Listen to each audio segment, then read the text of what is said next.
Namaskar, welcome you all. Am I audible to everyone? Please let me know this. क्या आप सभी लोग मेरी बातें सुन पा रहे हैं? आवाजें आ रही हैं आप तक? ओके, बहुत खुशी हुई आपको फिर देखकर, मुझे भी आपको बहुत खुशी हुई देखकर। रुखसार बेटा नमस्कार, and Adarsh, Anuradha good afternoon, and Pragati Singh good afternoon. और कोई छूटा जिसको गुड आफ्टरनून नहीं करा मैंने? सबको ही कर दिया होगा, है ना? तो वेलकम। कैसे हैं आप सब? उम्मीद करते हैं आप सभी लोग बहुत अच्छे होंगे और सब बढ़िया चल रहा है। तैयारी वैयारी अच्छी चल रही है ना? कोई दिक्कत तो नहीं हो रही है? हैं? बोलो।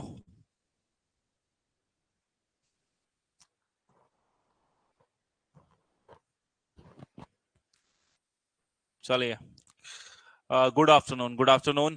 ठीक है सर, मैंने प्रणाम बोला था तो भैया तुम खुश रहो, खूब तरक्की करो, और सब लोगों को गुड आफ्टरनून, है ना? यस। चलिए, क्लास शुरू करें इससे पहले हम सभी लोग कुछ जरूरी बातें भी करेंगे, और वो बातें हैं कुछ हमारी बेसिक जरूरतों से संबंधित। जैसे कि हमें ये देखना पड़ेगा कि जो ये हमारा बिहार का मेंस हो रहा है, उनके कुछ हमें पेपर्स पहले देखने हैं, देन फिर हम आगे चलते हैं, जिससे हम इस बात की रेलेवेंस का पता लगा सकें कि किस तरीके से ये जो एग्जाम्स हैं वो उनमें सवालों को पूछा जा रहा है ना? तो चलिए, good afternoon, good afternoon everyone, good afternoon. तो आज का जो लेक्चर है वो हमारे इस हिस्से पर है कि हम आज डिस्कस करने वाले हैं बिहार के इकोनॉमिक सर्वे को। होपफुली हम इस इकोनॉमिक सर्वे वाला हिस्सा 3 दिनों में कंप्लीट कर लेंगे, ठीक है? तो ये चीज आपको ध्यान रखनी है। चलिए आगे बढ़े, इससे पहले जरा हम नजर डालते हैं कि अब तक के किस प्रकार के क्वेश्चंस हमसे पूछे जाते रहे हैं, और इन क्वेश्चंस का क्या जवाब हम अपने इन एग्जाम्स में, यानी कि इन जो हम पढ़ने वाले हैं। Dilip good afternoon. यानी कि जो बेसिकली हम करेंगे टॉपिक्स इकोनॉमिक सर्वे में, क्या उसका यहाँ पर कोई डायरेक्ट संबंध है या नहीं है, ठीक है? तो जब हम इस तरीके के क्वेश्चंस देखते हैं तो यहाँ पर हम कह सकते हैं, चलिए देखते हैं क्या है सेगमेंट, कुछ ऐसे सवाल। ओके, अब एक क्वेश्चन यहाँ पर पूछा गया है आपसे कि बिहार में औद्योगिक विकास का चित्र प्रस्तुत कीजिए।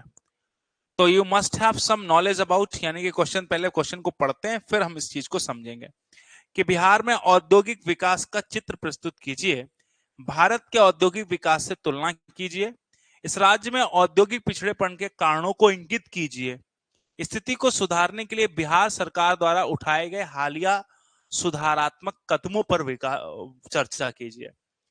The question was related to this particular statement कि क्वेश्चन पूछ रहा है, the present the picture of industrial development in Bihar and compare with the industrial development in India, indicates the causes of industrial backwardness in the states and illustrate the recent remedial steps taken by the government of Bihar to improve the situations.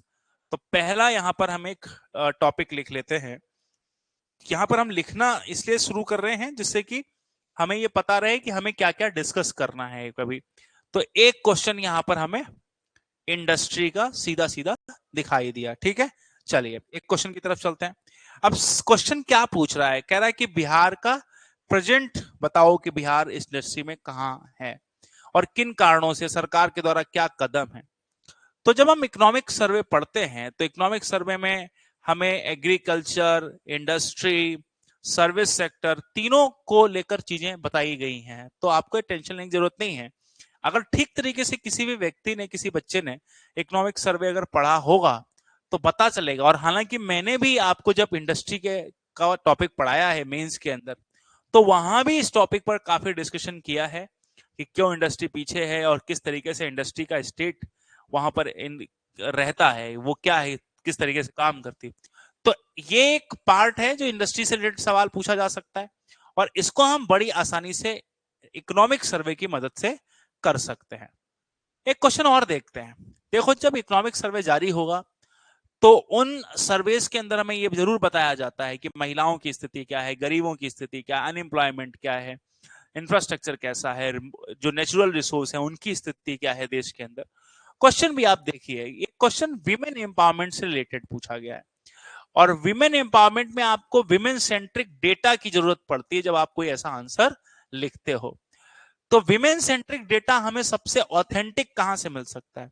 कई website या कई sources से हम क्यों पीछे भागते हैं? अगर हमें विमेन सेंट्रिक एग्जैक्ट डेटा देखना भी है तो हमें इकोनॉमिक सर्वे की तरफ देख लेना चाहिए। तो यहाँ कह रहे हैं एक जीविका है हमारे यहाँ चलाई जाती है, जो एक कि महिला सशक्तिकरण से रिलेटेड यानी विमेन एम्पावरमेंट से रिलेटेड एक योजना है। अब इसके बारे में आपसे पूछ रहा है, जिसका यानी give the introduction about this project, ये क्या है प्रोजेक्ट और ये विमेन एम्पावरमेंट के लिए किस तरीके से भूमिका दे रहा है। तो इस तरीके की चीजों को भी वहां पर एक्सप्लेन किया जाता है, तो आपके लिए चिंता की कोई बात नहीं है। ठीक, अब हेल्थ में क्या स्टेटस है, यहां पर आप क्वेश्चन देखो। एक चीज हम महसूस कर सकते हैं कि यहां पर क्वेश्चंस को करंट गवर्नमेंट प्रोग्राम से लिंक करके पूछा जा रहा है। देख रहे हैं आप लोग, क्या देख पा रहे हैं कि जो भी हम यहां पर देख रहे हैं, देखो क्वेश्चन पूछ रहा है ग्लोबल हेल्थ इंडेक्स क्या है। तो यहां पर नीति आयोग का जो हेल्थ इंडेक्स है, फिर कह रहा है कि बिहार को 18 रैंक मिली है और 19 राज्यों में ये रैंक मिली है। What steps have been taken to improve the situation in Bihar? Health को बेटर करने के लिए सरकार और क्या अच्छाइयां कर सकता है। ठीक है, अब आपसे कुछ फैक्ट्स एंड फिगर की डिमांड कर रहे हैं हम, फैक्ट्स एंड फिगर की डिमांड कर रहे हैं। तो हेल्थ के सेक्टर में इंडिया ने बिहार में कितना अच्छा हो गया, एम्स क्या है, डॉक्टर कितने हैं, है ना। थोड़ा सा यहाँ पर ये देखना पड़ेगा कि कौन सी परियोजनाएं सरकार की तरफ से चलाई जा रही हैं, बिहार सरकार की तरफ से आयुष्मान भारत के अंतर्गत क्या हो रहा है।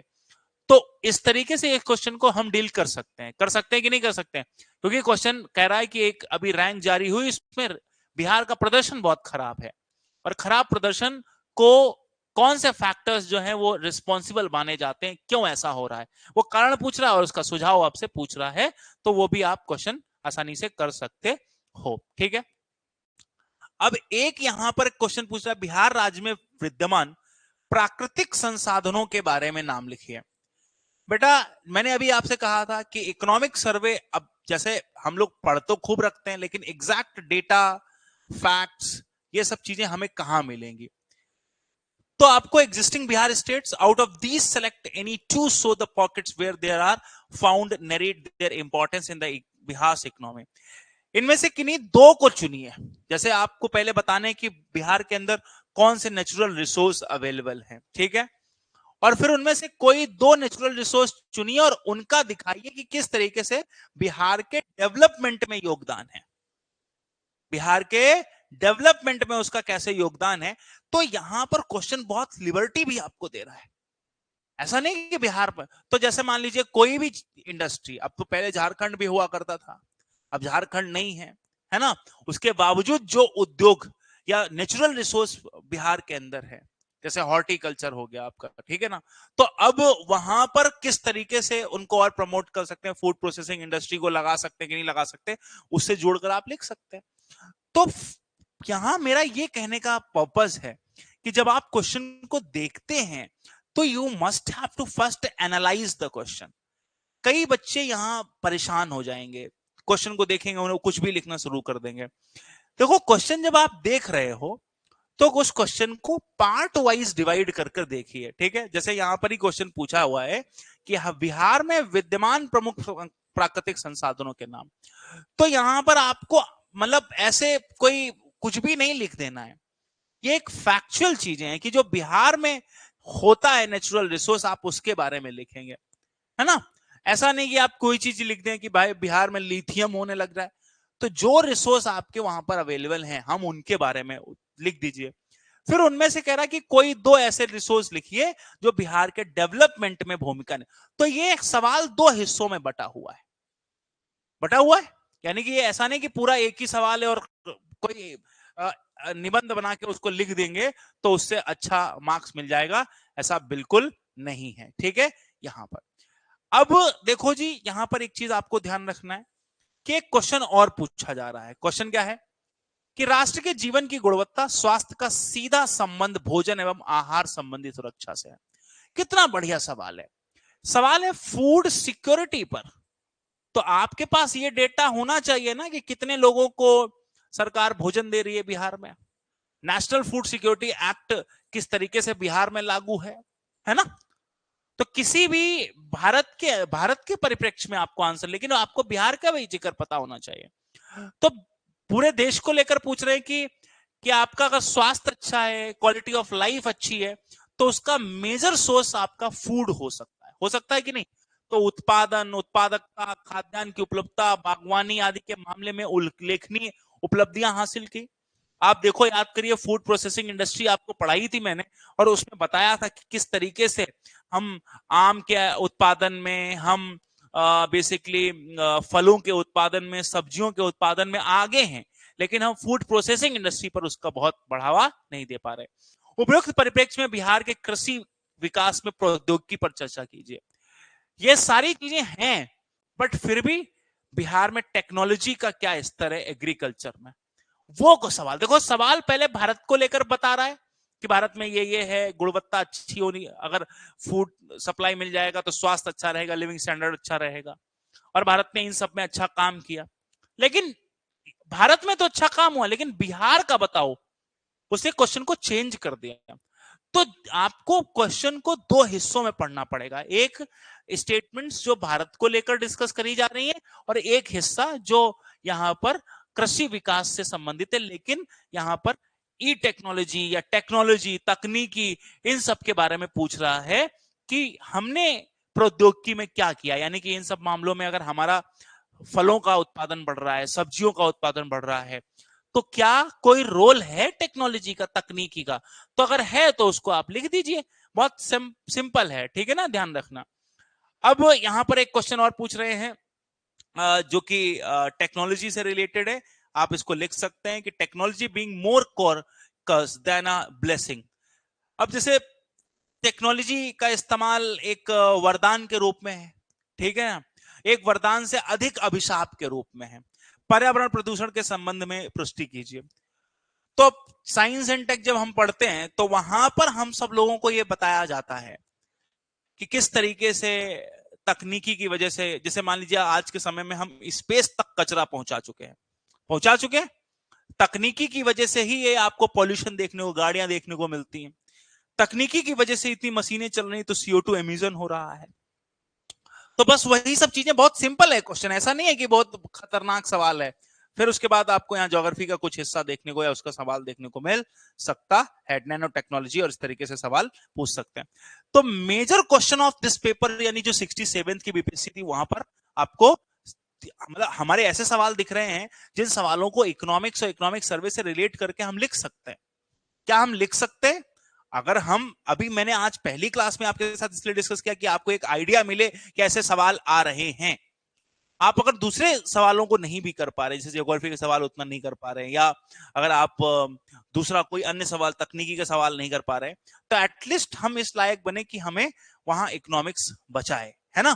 क्योंकि इस सेगमेंट में जो लोग अच्छा लिखेंगे, उन लोगों के पास एक मौका होगा कि वो बेहतर ढंग से सवालों के जवाब लिख पाएंगे। और इसके लिए हमें बस क्या करना है, इकोनॉमिक सर्वे को ढंग से पढ़ना है, अच्छे तरीके से पढ़ना है, ठीक है। थोड़ा हम 68th बीपीएससी पर भी नजर डालते हैं कि उसमें सवालों को किस तरीके से रखा गया है।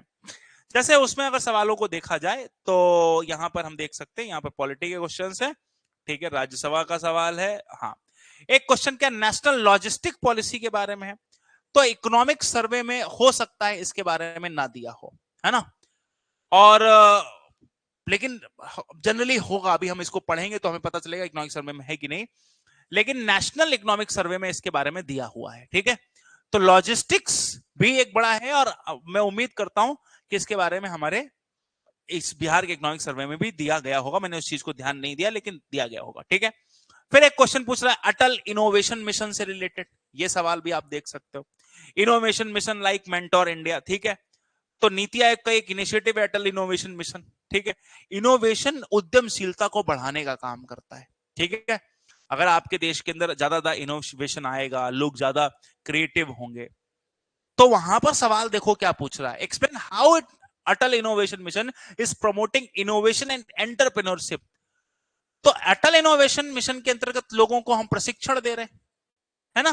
जैसे मान लो, अगर एग्जांपल के लिए मैं आपको बताऊं, बच्चों में इनोवेशन अगर स्कूल और कॉलेजेस में डाल दिया जाए, उनके करिकुलम का हिस्सा बना दिया जाए, उसके पाठ्यक्रम का हिस्सा बना दिया जाए, तो क्या बच्चे ज्यादा इनोवेटिव और क्रिएटिव माइंड के होंगे, और वो आसानी से यहां पर हम देख सकते हैं कि वो फिर आगे चल के बहुत ही स्किल लेवल जॉब्स भी पा सकते हैं। नई जॉब्स पाएंगे तो एंटरप्रेन्योरशिप, यानी कि वो अपने खुद के काम भी करेंगे। Discuss the briefly various initiatives Atal innovation like. अब यहां पर पूछ रहा है, देखो ये क्वेश्चन उस परिप्रेक्ष्य में करंट अफेयर्स से रिलेटेड एक तरीके से, पूरी तरीके से, ठीक है। तो कई बार ये क्वेश्चन आप न्यूज़पेपर वगैरह से पढ़ सकते हो, तब भी हो सकता है ना। या हम ये कह सकते हैं कई ऐसी चीजें जिससे कि अब इस तरीके के सवालों के लिए कोई किताब आपको मदद नहीं कर पाएगी, इसके लिए आपको थोड़ा सा पढ़ना पड़ेगा, ठीक है ना। तो अटल इनोवेशन मिशन क्या है, चर्चा में होता है, कभी कोई आर्टिकल आता है, न्यूज़पेपर में आर्टिकल आता है, वहां से हम इन सब चीजों को थोड़ा पढ़ सकते हैं, ठीक है। और इन सब चीजों के बारे में आर्थिक समीक्षा में भी ये सब चीजें डिस्कस की जाती हैं। फिर बिहार जैसे एरिया के लिए एक बड़ा जो चैलेंज है वो अर्बनाइजेशन, और ये बिल्कुल इकोनॉमिक सर्वे के अंदर हम अभी डिस्कस करेंगे। Explain at least 2 reasons for the low level of urbanisation in the state. अब यहां पर कह रहे हैं कि बिहार का शहरीकरण बताओ क्या है। बिहार के अंदर आपने देखा होगा major population living in the rural areas and they do not having the adequate और the sufficient access of the basic amenities and the development facilities, just like education, service, healthcare services.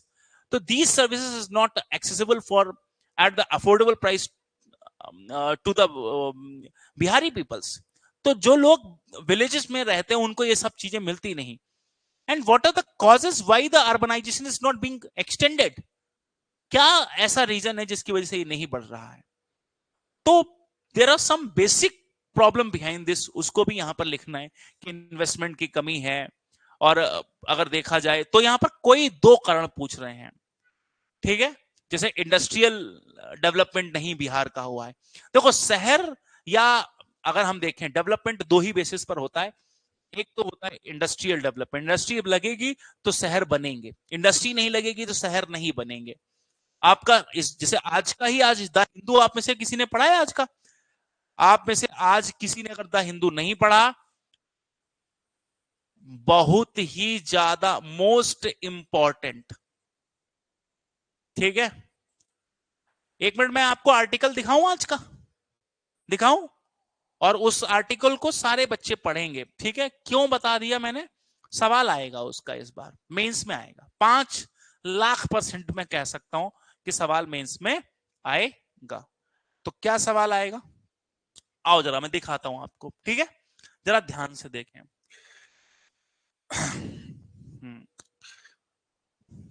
ये लीजिए, आते हैं हम लोग, एक काम करते हैं, मेन एडिशन, ठीक है, पेज नंबर,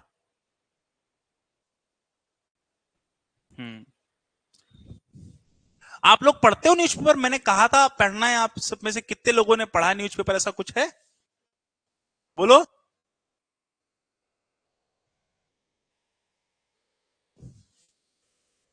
कितने लोग पढ़ते हैं न्यूज़पेपर?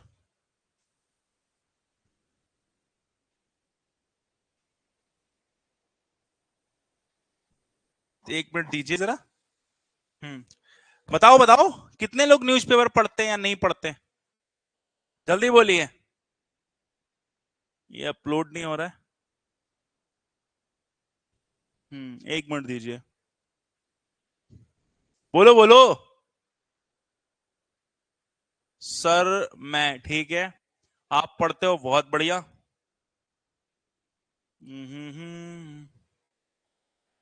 ठीक है, 1 सेकंड दीजिए, 1 सेकंड।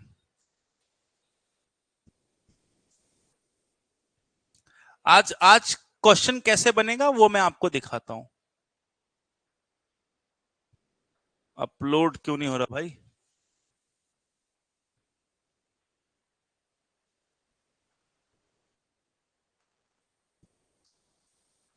रोज नहीं पढ़ते, यही पढ़ना पड़ेगा ना आपको, फिर कैसे पता चलेगा कि क्या काम का सवाल है और क्या काम का सवाल नहीं है ना। हम्म।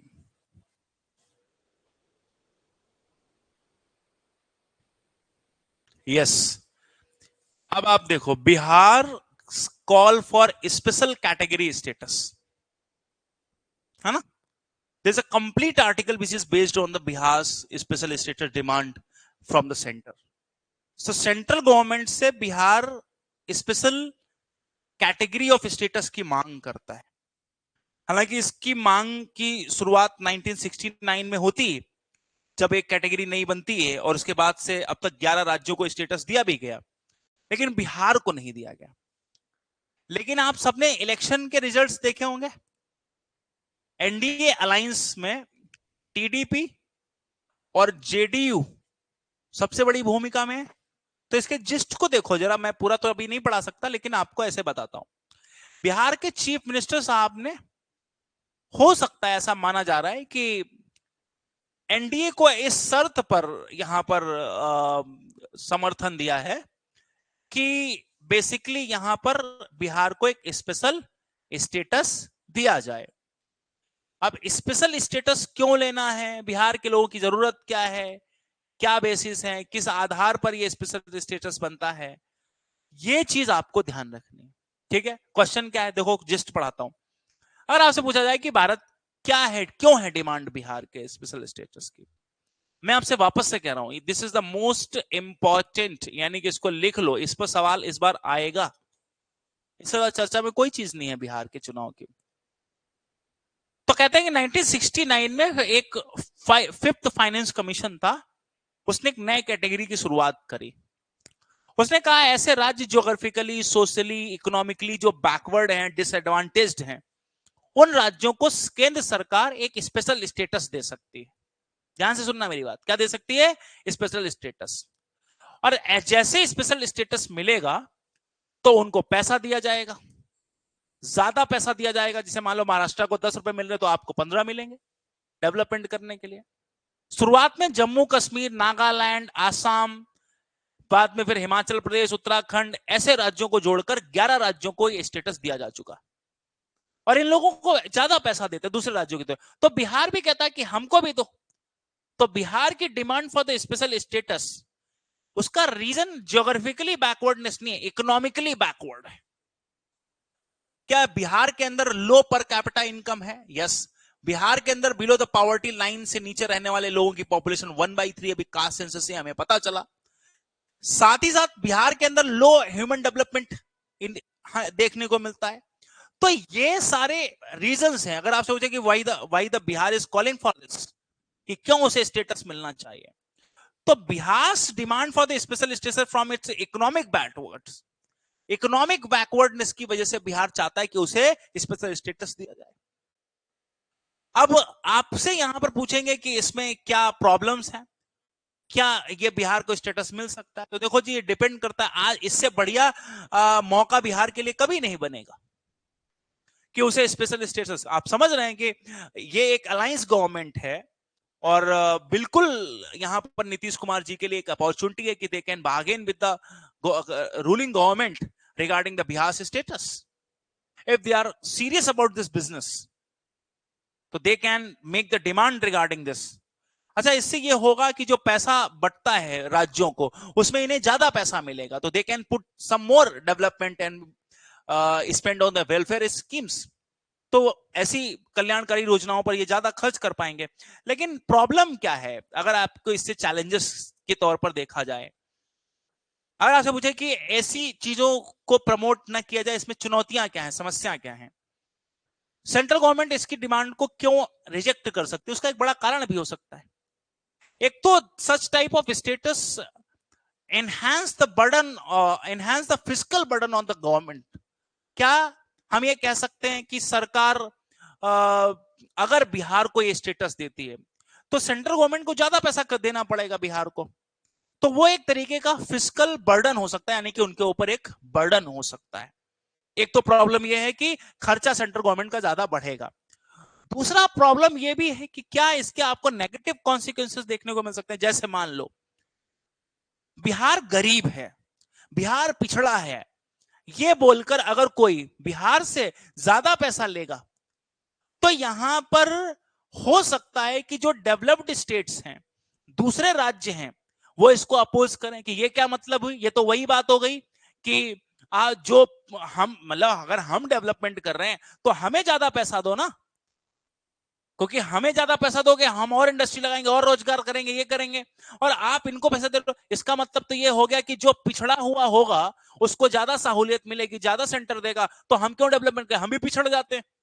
ये बिल्कुल वैसे ही जैसे क्लास के अंदर कोई बच्चा टॉपर है और टॉपर को ये बोल के आप अवार्ड ना दें कि अरे तुम तो टॉपर हो, चलो फेल जो हो गया उसको अवार्ड देते हैं क्योंकि वो बेचारा रो रहा है, उसको अवार्ड दे देते हैं। तो ये एक बड़ा चैलेंज है इसके अंदर स्पेशल स्टेटस इसीलिए आने की, क्योंकि हो सकता है दूसरे राज्यों के अंदर ऐसी बातें निकल कर आने लगे। इकोनॉमिकली तो झारखंड भी है, उड़ीसा भी है, सर बिहार में कितना भी फंड मिल जाए करप्शन है, ठीक है। तो यहां पर आपको ध्यान रखना, बिहार बड़े राज्य हैं। देखो उड़ीसा और अगर हम झारखंड की बात करें तो उनके पास बाकी रिसोर्सेज भी हैं और ये डिमांड करी जाएगी स्टेट लेजिस्लेचर की तरफ से, तब लोगों को स्टेटस दिया जाता है। हालांकि उम्मीद अभी है कि मुश्किल है कि ये स्टेटस मिले, क्योंकि इससे एक नेगेटिव मैसेज भी जाएगा। तो मेरा वो चैलेंज वाला पार्ट आप समझ गए कि किस तरीके के चैलेंजेस हैं यहाँ पर, कि दूसरे अच्छा इसको देख के तो दूसरे राज्य भी यही सब करने लग जाएंगे कि नहीं जी हमारी इनकम नहीं, हमें भी स्टेटस दे दो, हम हमारे पास तो पैसे ही नहीं, हम कहां से दें आपको। तो ये चीज यहां पर एक बड़ा चैलेंज बन गया। तो इस पूरे आर्टिकल में इस चीज को एक्सप्लेन किया गया। क्या मैं एक्सपेक्ट कर सकता हूं कि आप लोग इस पूरे आर्टिकल को आज पढ़ेंगे? अगर आपके पास ये आर्टिकल है वेल एंड गुड, नहीं है तो I will send this article to in your group. है आपके पास इसका एक्सेस? आपके पास आर्टिकल है तो प्लीज लेट मी नो, नहीं है तो मैं इसे आपको I will send this in your group, ठीक है। चलिए अब आते हैं, मैंने जैसे अभी कहा आपके साथ कि इस तरीके की चीजें होती हैं और आपको ये बात पता होनी चाहिए, इस तरीके के सवाल बनते हैं और हम लोग इसके लिए पूरी तरीके से मेंटली तौर पर और फिजिकली तौर पर तैयार रहेंगे ऐसे सवालों को देखने के लिए। तो बिहार में अर्बनाइजेशन क्यों नहीं है, क्वेश्चन पूछ रहा था। और बिहार में कह रहे हैं कि लोअर अर्बनाइजेशन क्यों है इतना प्रॉब्लम है, और राज्य में अर्बनाइजेशन को बढ़ावा देने के लिए क्या कोई इनिशिएटिव सरकार की तरफ से ले गए, वो भी यहां पर लिखने हैं। तो क्वेश्चन आप देख सकते हो कि क्वेश्चन का नेचर। अच्छा यहां पर आप देखो कि क्या हमारे सामने एक भी सवाल अभी तक ऐसा आया जिस सवाल से हम फैमिलियर नहीं है। हाँ ये एक बड़ी प्रॉब्लम हो सकती है कि सवाल का जो पूछने का तरीका है उसको बहुत ऑर्गेनाइज वे में हम ना लिख पाए। This may be the problem, but I think according to the paper, when we see this paper, so we can easily say this कि we know each and every problem what are we have, what are the question is being asked here. तो वो question जो पूछ रहे हैं वो तो हमें पता है, बट हो सकता है कि हमारे पास एक वर्ड लिमिट में उसे लिखने का तरीका ना हो, लेकिन हम इन सारी प्रॉब्लम से क्वाइट अवेयर हैं और we have not, it may be possible we do not have a much content या enough content, but we have content, हमारे पास इससे संबंधित कंटेंट तो है। Discuss the incidents and efforts the rural digital divide in India, examine the steps taken by the government to reduce it। अब यहां पर simple से पूछ रहे हैं, टेक्नोलॉजी से रिलेटेड सवाल है, लेकिन मैं इकोनॉमिक्स में भी कई बार इंफ्रास्ट्रक्चर से जोड़कर बता सकता हूं इसको। आपको इकोनॉमिक सर्वे में बताएंगे अभी कितने लोगों के पास फोन है, कितने लोगों के पास फोन नहीं है, और कितने लोगों के पास इंटरनेट है। तो आप बताओ उनको कि पीएम वानी है, भारत नेट प्रोजेक्ट है, इन सब योजनाओं के तहत गांव गांव लोगों तक, और राज्य सरकारें मोबाइल भी बांटती हैं, बांटती कि नहीं बांटती, कि बच्चों की पढ़ाई हो सके, ऑनलाइन पढ़ाई को प्रमोट कर रहे हैं इसके थ्रू, ये भी बता सकते हो। फिर यहां पर करें examine the global trades engagement 2022। देखो कई आपको सारे क्वेश्चन नहीं करने, पहली चीज तो डोंट वरी अबाउट दिस कि जैसे ऐसा कोई सवाल है कि इंडिया ग्लोबल ट्रेड एंगेजमेंट इन 2022, आपको 2022 में भारत का वैश्विक व्यापार बताना है। बता दो चाइना के साथ का व्यापार, बता दो यूएस के साथ का व्यापार, बता दो नेदरलैंड के साथ, यूएई के साथ, ऑस्ट्रेलिया के साथ, कुछ डिस्कस कर दो। What are the various initiatives to take in the enhance goods trade, क्या इनिशिएटिव लिए गए। अभी एक एग्रीमेंट साइन किया गया, टेपा नाम है उसका, ईसीटीए एग्रीमेंट है, कॉम्प्रिहेंसिव कॉपरेशन इकोनॉमिक पार्टनरशिप है, सीईपी एक एग्रीमेंट है यूएई के साथ, दुनिया में अलग अलग देशों के साथ फ्री ट्रेड एग्रीमेंट्स हैं। है ना? तो ऐसे ट्रेड एग्रीमेंट्स के बारे में लिखो। एक्सपोर्ट प्रमोशन पॉलिसीज है भारत के अंदर, भारत के वैश्विक व्यापार संबंधों को बढ़ाने के लिए कुछ उपाय और क्या हो सकते हैं? तो हम ये कह सकते हैं कि सरकार को अब और ध्यान देना चाहिए, जैसे एग्रीकल्चर प्रोड्यूस जो है उस पर और काम करना चाहिए, फूड प्रोसेसिंग इंडस्ट्री को और बढ़ाना चाहिए, एक्सपोर्ट प्रमोशन पॉलिसीज लानी चाहिए, टैरिफ्स को और कम करना चाहिए।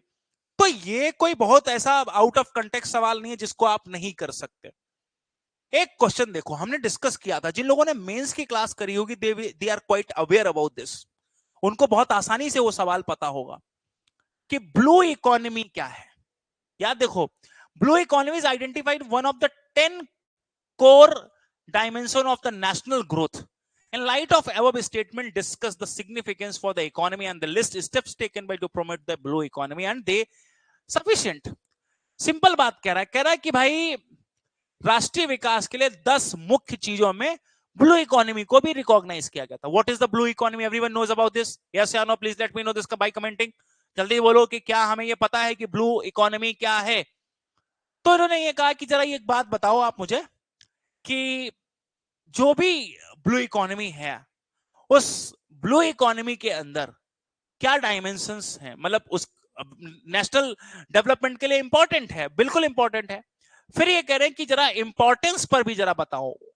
तो हमें पता है, हमने पढ़ा है ब्लू इकोनॉमी की इंपॉर्टेंस क्या है। यस, आप सबको पता है कि ब्लू इकोनॉमी की इंपॉर्टेंस अगर हम देखें तो फिशरीज के लिए भी आप देख लो, कोस्टल लाइन है, टूरिज्म के लिए भी आप देख सकते हैं, ब्लू इकोनॉमी ट्रेड के लिए भी देख सकते हैं, मर्चेंडाइज एक्सपोर्ट्स के लिए, इंपोर्ट्स के लिए देख सकते हैं, नेचुरल रिसोर्सेज के लिए देख सकते हैं, वेदर फोरकास्टिंग के लिए। देखो आप, ये सब के है यहाँ पर, है ना? भारत ने कौन से कदम उठाए ये भी इनको बता दो कि ब्लू इकोनॉमी को और प्रमोट करने के लिए इंडिया की मैरीटाइम पॉलिसी है 2030 थी, है ना?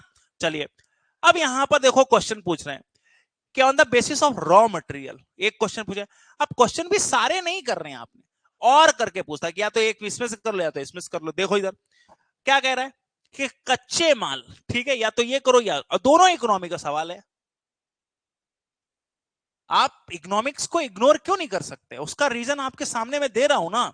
और जो हमने पढ़ा अगर उसे हम मन से पढ़ें, मुझे लगता है कि आप अभी 70% तक क्वेश्चन करने की स्थिति में हो, है ना? और मात्र कितनी क्लासेस हुई होंगी? हमको लगा 30-40 क्लास हुई होंगी। 40 क्लास है, 1.5 घंटे की, 60 घंटे में हम इस लायक बन गए कि हमारा ये हेडेक कंप्लीट हो गया। अब जरा देखो, कच्चे माल के आधार पर raw material divide Bihar into forest industries, agro based industries, mineral based industries, substances your substantive substantive your answer need sketches depicting the location of those industries। कितना सवाल है? अब ये सवाल तो आपको बिल्कुल डेटा ओरिएंटेड सवाल है, फैक्चुअल क्वेश्चन है। कह रहा पहले बताओ रॉ बेस्ड इंडस्ट्रीज के बारे में बताओ, और रॉ मटेरियल चाहे वो है फॉरेस्ट की इंडस्ट्री, फिर यहां पर एग्रो बेस्ड इंडस्ट्री, और फिर मिनरल बेस्ड इंडस्ट्रीज, इनको क्लासिफाई करो अलग अलग कि भैया रॉ मटेरियल ये इसमें जाता है, एग्रो बेस्ड इंडस्ट्री में जाता है, ये रॉ मटेरियल फॉरेस्ट बेस्ड में जाता है, और ये जाता है मिनरल्स में जाता है, ठीक है? और उनकी लोकेशन वगैरह बताओ कि कहां पर है ये, ठीक है? दर्शाने के लिए स्वच्छ रेखा चित्र द्वारा अपने, अब यहां पर एक वो कह रहे हैं कि भैया एक बढ़िया सा मैप बना के समझा दो इसको। ऑब्वियस सी बात है, इट इज क्वाइट इजी। और ये हम चूंकि बिहार में रहते हैं तो हमें ये बेसिक चीजों का आइडिया थोड़ा सा होना चाहिए, ठीक है? ये चीज हमें ध्यान रखनी।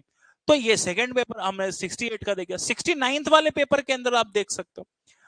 तो 69th के अंदर, अच्छा एक बात बताओ, अभी तक हमने जो डिस्कस किए हैं क्वेश्चन, उन क्वेश्चंस में मैक्सिमम क्वेश्चन हमारी कॉपी में मिल रहे हैं कि नहीं? तो आपको एक पैनिक होने की जरूरत नहीं है, उसमें हम डेटा थोड़ा और पुट कर लेंगे। तो मैंने आपको कंटेंट तो दे दिया है, बस हमें अब थोड़ा डेटा एडिशन की जरूरत है कि एग्रीकल्चर अगर है बिहार के अंदर तो उस पर कितने किसान हैं, कितनी लैंड पर कितनी वो खेती करते हैं, बिहार की जीडीपी ग्रोथ रेट क्या है, ये इन सब चीजों का इस्तेमाल हम मल्टीपल जगह कर सकते हैं, अलग अलग प्रश्नों में भी इनका इस्तेमाल कर सकते हैं। जहां बिहार का जिक्र आएगा उसके आर्थिक विकास से जोड़कर लिख सकते हैं, सतत विकास से जोड़कर लिख सकते हैं। सवाल कोई भी पूछ रहा, हम इन चीजों का जिक्र आसानी से कर पाएंगे।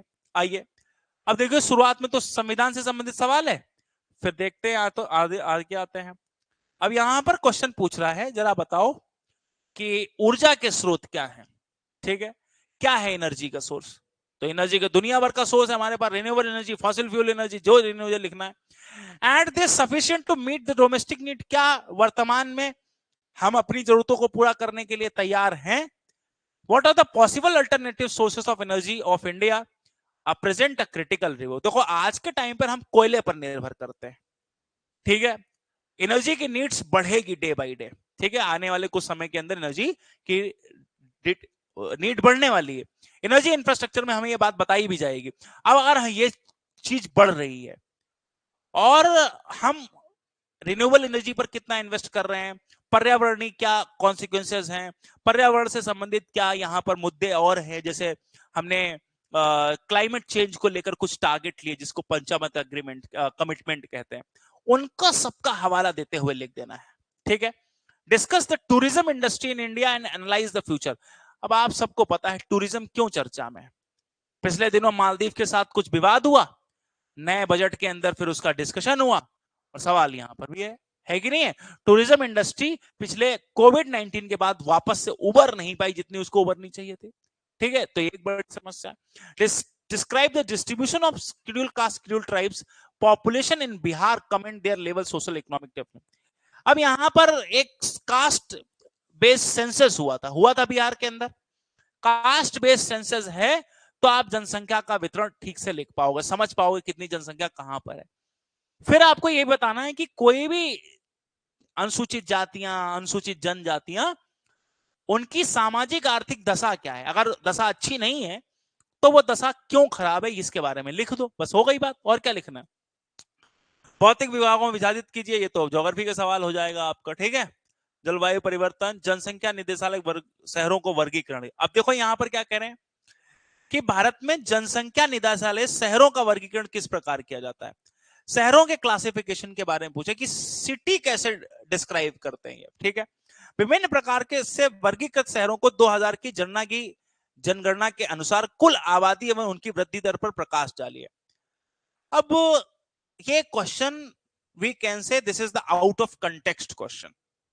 क्या पूछ रहा है, एक तो 2011 की जनगणना पूछ रहा है, पूछ रहा है कि जो सिटीज हैं, ठीक है, सिटीज में पॉपुलेशन के आधार पर उनको बताओ कि कौन सी सिटीज को मेट्रोपॉलिटन शहर कहते हैं, टीयर 1, टीयर 2, टीयर 3, टीयर 4, ऐसे तरीके से सिटीज का क्लासिफिकेशन होता है।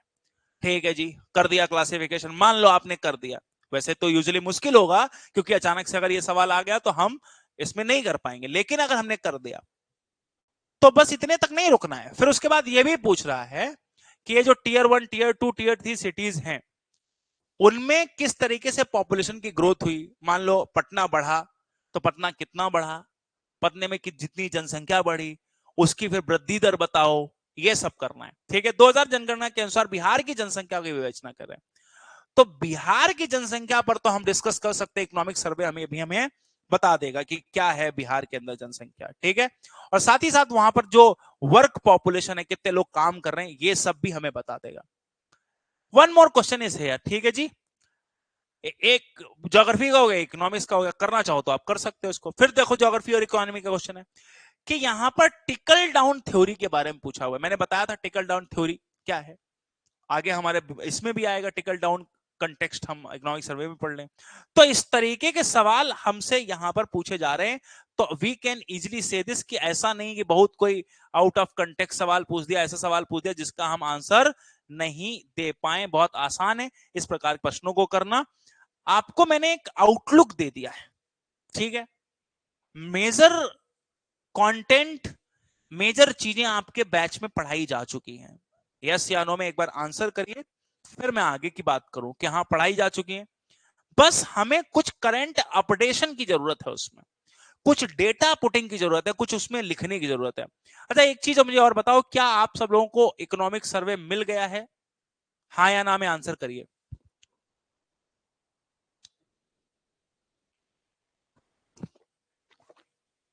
बोलो भाई, क्या इकोनॉमिक सर्वे मिल गया है आपको? अगर मिल गया है तो बताओ, नहीं मिला है तो भी बताओ, फिर मैं आगे चलूं, शुरू करूं। अभी नहीं मिला है, ठीक है।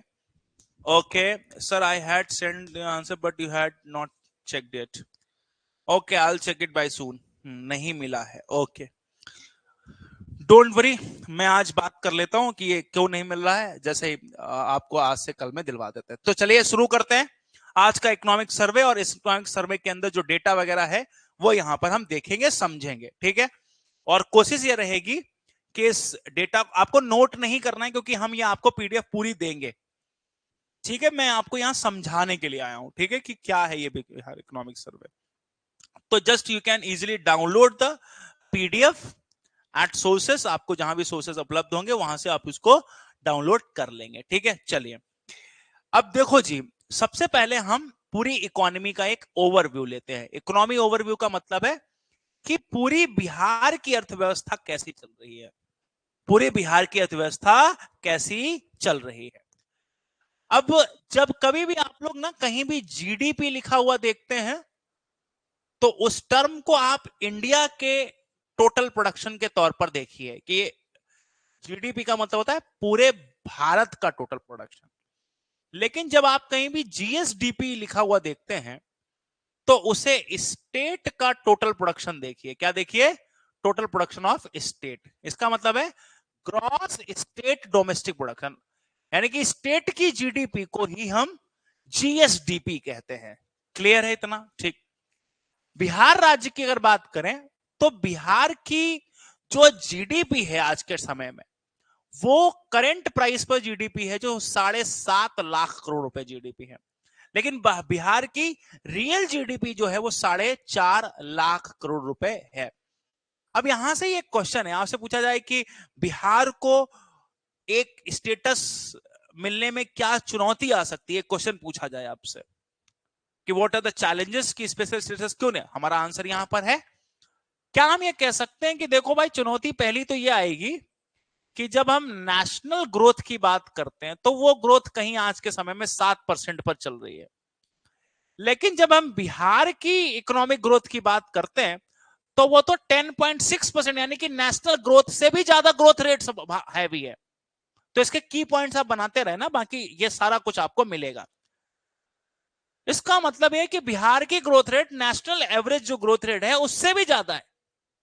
तो हो सकता है कुछ राज्य इस चीज को लेकर अपोज करें कि भाई डेवलपमेंट ठीक है, चाहिए आपको, बट इसका ये मतलब थोड़ी ना है कि आप मतलब अगर यहां पे देखा जाए तो वी कैन से दिस ना कि 4.4 लाख करोड़ तो इसी का है ना। फिर यहां पर कह रहे हैं रिजल्टिंग नॉमिनल पर कैपिटा इनकम। अब यहां पर आपको ध्यान रखना है कि दो तरीके की टर्म होते हैं, जब मैं कहता हूं नॉमिनल और जब मैं कहूं रियल, ठीक है। तो आपको ध्यान रखना है, रियल का मतलब होता है इन्फ्लेशन एडजस्टेड, ठीक है। और नॉमिनल का मतलब होता है नॉट एडजस्टेड इन्फ्लेशन। इसका मतलब क्या है? जैसे अगर मैं कहूं कि लौकी है, ठीक है, तो लौकी का प्राइस कितना है, तो मैं कहूं 10 रुपया, लेकिन मैं इसमें इन्फ्लेशन जोड़ दूं तो ये प्राइस हो गया 20 रुपया। तो लौकी का रियल प्राइस कितना है? 10, लेकिन करंट प्राइस कितना है? 20, क्योंकि इसमें इन्फ्लेशन जुड़ गई। तो लौकी वाकई में तो 10 ही रुपए की थी, लेकिन रियल यहां पर इन्फ्लेशन की वजह से कितने की हो गई? 20। तो जब आपसे कभी नॉमिनल जीडीपी कहा जाए या नॉमिनल पूछा जाए कि जीडीपी कितनी है, तो 7.5 है, तो इसका मतलब है कि इसमें इन्फ्लेशन शामिल है। रियल में इन्फ्लेशन शामिल नहीं होती, इसलिए रियल जीडीपी 4.5 लाख करोड़ के आसपास है रुपयों में। फिर उन्होंने कहा कि बिहार के लोगों की इनकम कितनी है, बताओ जरा। तो बिहार के लोगों की इनकम नॉमिनल रूप से अगर देखी जाए, तो वहां पर एस्टिमेट करी गई थी कि एस्टिमेटेड टू बी 59,000, ठीक है, 59,637 है। लेकिन जब रियल पर कैपिटा इनकम देखी जाए, तो आफ्टर एडजस्टेड ऑफ इन्फ्लेशन ये काफी हद तक कम है। तो आप देखो यहां पर सपोर्ट आर्गुमेंट दो, आप सपोर्ट दो कि यहां पर नेशनल इनकम का एवरेज 1 लाख से ऊपर है, पता है आपको। और जबकि यहां के लोगों की, बिहार के लोगों की इनकम कितनी है? 35,000 मात्र है। 35,000 साल की बता रहे हैं कि एवरेज इनकम, तो एक आदमी की इनकम मात्र 3,000 रुपया महीना है बिहार में। और अगर बिहार में 3,000 रुपया महीना इनकम होगी तो कैसे सरवाइव करेगा वो? क्लियर हो गया ना? तो यहां पर ये चीज आपको ध्यान रखनी है, ऊपर वाले से हम नेगेटिव भी लिख सकते हैं और पॉजिटिव बिहार को इससे लिख सकते हैं। क्लियर है? तो 35,000 रुपया यहां पर निकल कर आती है और ये इकोनॉमिक सर्वे हमें ये बताता है। आप सबको पता है कि जीडीपी के बेसिकली 3 मेजर सेक्टर होते हैं। जब हम लोग पढ़ते हैं इंडियन इकोनॉमी पढ़ते हैं, तो इंडियन इकोनॉमी किन सेक्टर से मिलकर बनी है? पहला प्राइमरी सेक्टर, याद है? प्राइमरी सेक्टर से बनी है। दूसरा किससे बनी है? लिखते रहो साथ के साथ, सेकेंडरी सेक्टर से बनी है ना? और तीसरा किससे बनी है? टर्सरी सेक्टर से बनी है टर्सरी सेक्टर से बनी है। अब सेकेंडरी सेक्टर, टर्सरी सेक्टर और प्राइमरी सेक्टर, ये है 3।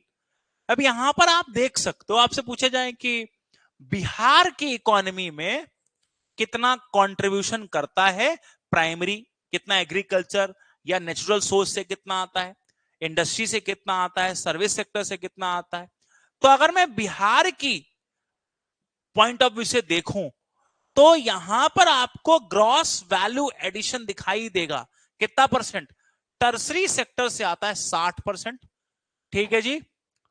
सेकेंडरी सेक्टर से आता है आपका 20%, और टर्सरी प्राइमरी सेक्टर से आता है 60%, 20% और 20%, ठीक है जी। ये चीज आप देख सकते हैं, यहां पर ये ध्यान रखो। तो यहां से हमने ये चीज देखी कि अगर मैं बिहार के कंटेक्स्ट में बात करूं तो एग्रीकल्चर और ये सब चीजों का कंट्रीब्यूशन कितना है? 60, ठीक है। एंड दूसरे की अगर बात करें तो यहां पर हम ये देख सकते हैं 20 और 20। अब अच्छा सॉरी, मैंने उल्टा लिख दिया ये, ओहो माफ करिएगा। कंट्रीब्यूशन वही मैं सोचूं, हाँ। टर्सरी सेक्टर कितना है? टर्सरी सेक्टर है 60%, सेकेंडरी कितना है? 20, रिवर्स हो गया था, और ये है प्राइमरी, ठीक है 20। तो सबसे ज्यादा प्रोडक्शन कहां से आता है? तो इकोनॉमी में सबसे ज्यादा कंट्रीब्यूशन किसका है? कमेंट सेक्शन में लिखो।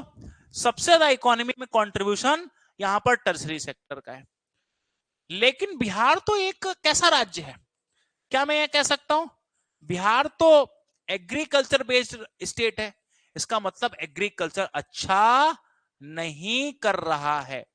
अब ये सारे पॉइंट्स मैं आपको रिकॉल इसलिए करा रहा हूं कि कभी आपसे पूछे कि एग्रीकल्चर के साथ क्या प्रॉब्लम है, बिहार में एग्रीकल्चर के रोल को बताइए, तो वहां पर पॉजिटिव नेगेटिव जैसा स्टेटमेंट हमसे पूछेंगे हम उस हिसाब से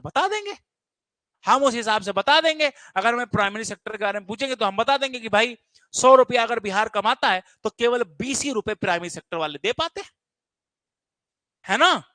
20 ही रुपए दे पाते हैं। तो कहां से आपकी इनकम बढ़ेगी, किसान कहां से मजबूत होगा जब आपकी कमाई ही कम हो रही है? तो ये चीज भी आपको ध्यान रखनी है। फिर यहां पर एक बात और बताई गई कि जनरली बिहार के लोगों के साथ एक और चीज देखी गई जिसको कहते हैं gross fixed capital formation. Gross fixed capital formation यानी कि बिहार संपत्ति बनाने के मामले में ना हर साल 4.7% का एडिशन करता है। तो इस साल बिहार ने 2022-23 में कितना एसेट ऐड किया अपने पास?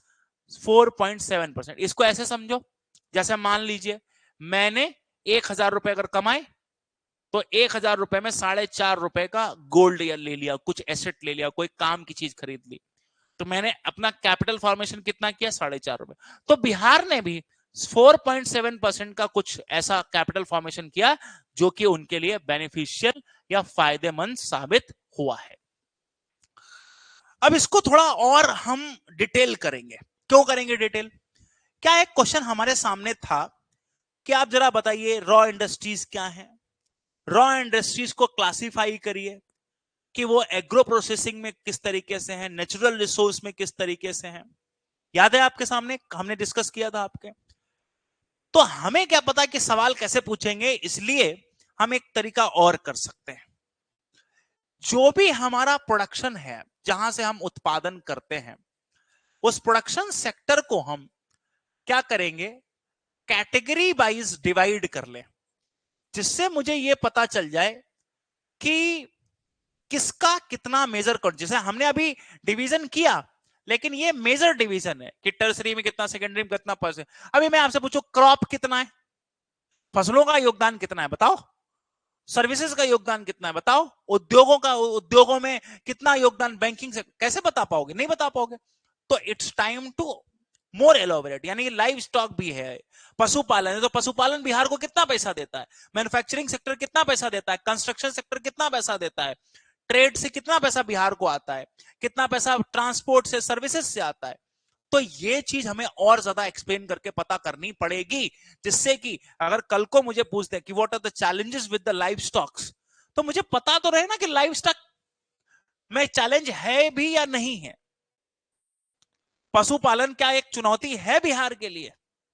क्रॉप, तो अब आप देख सकते हो क्रॉप केवल 9.9% कॉन्ट्रीब्यूशन दे रहा है, और मेजर पर्संस का ऑक्यूपेशन जो है 50% से ज्यादा लोग एग्रीकल्चर करते हैं बिहार के, और कमाते हैं 9 रुपए।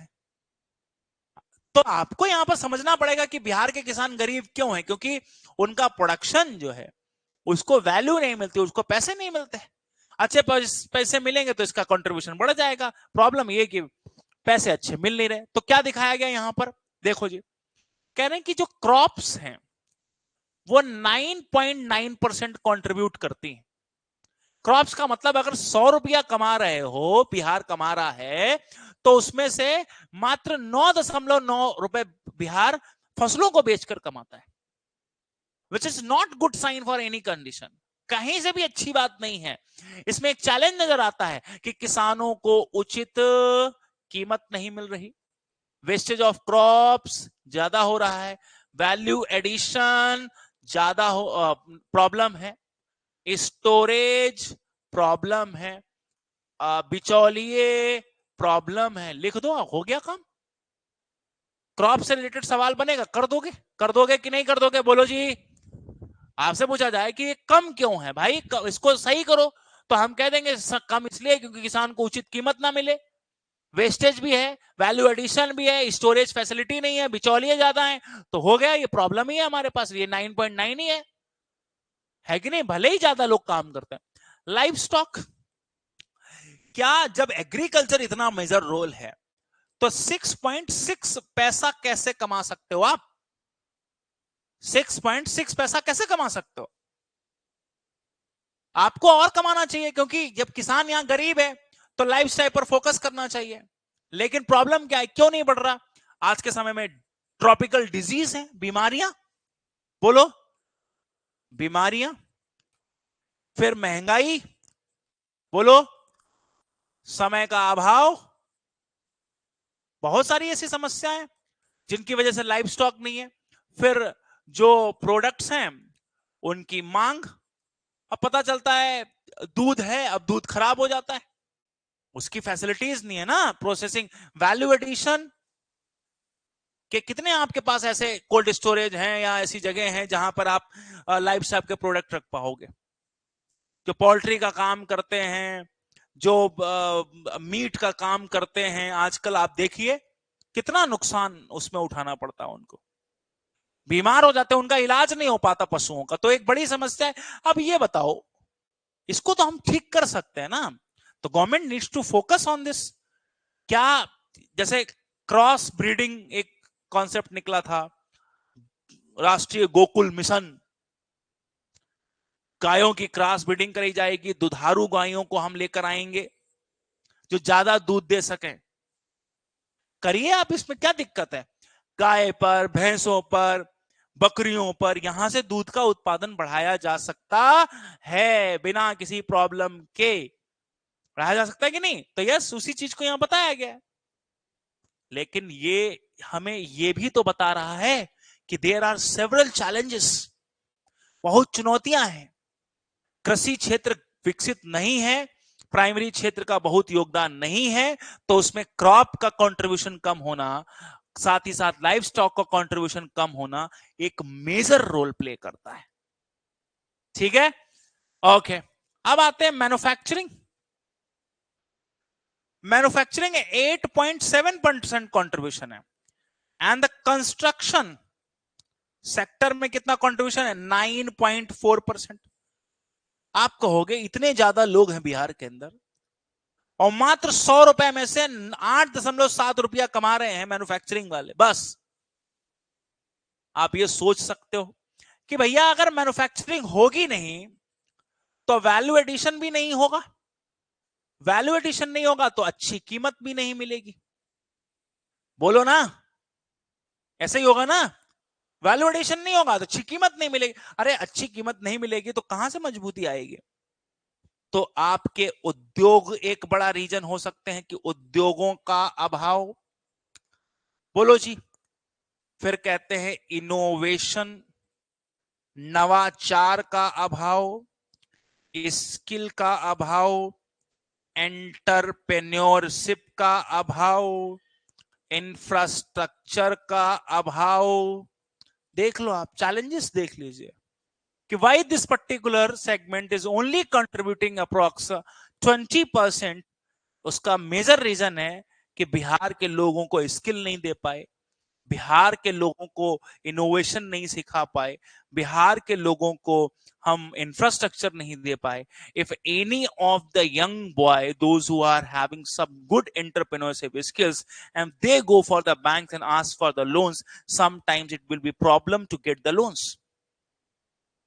ऐसा होगा क्या कि वो बच्चा, एक व्यक्ति जो वाकई में eligibility to have good entrepreneurship, but उसको पैसा नहीं मिलेगा। क्यों नहीं मिलेगा? क्योंकि इंफ्रास्ट्रक्चर नहीं है, लोग भरोसा नहीं करेंगे, तो नहीं मिलेगा। तो फिर रहो बस यही 8% और 7% का कंट्रीब्यूशन करो आप, क्या दिक्कत है उसमें? कितना फॉरेन डायरेक्ट इन्वेस्टमेंट आया आप देखो जरा। एफडीआई कहां है? If we talk about the FDI, the UP, Bihar, Rajasthan, the states where they will get the less. हम मानते हैं यहां पर अब थोड़ा सा सीखना पड़ेगा बिहार को। Bihar will have to make some policies. हमने कहा था कि अभी इंडस्ट्रियल, जब हम इंडस्ट्री पढ़ रहे थे तो उस समय मैंने आपके साथ एक चीज डिस्कस करी थी कि बिहार जरूर 3 नए इंडस्ट्रियल कॉरिडोर्स डेवलप कर रहा है, बट इफेक्टिव वो कैसे होंगे? इसी तरीके से होंगे, ऐसे नहीं होंगे। तो जब आप उसको देखो, अब यहां पर आप क्या करोगे?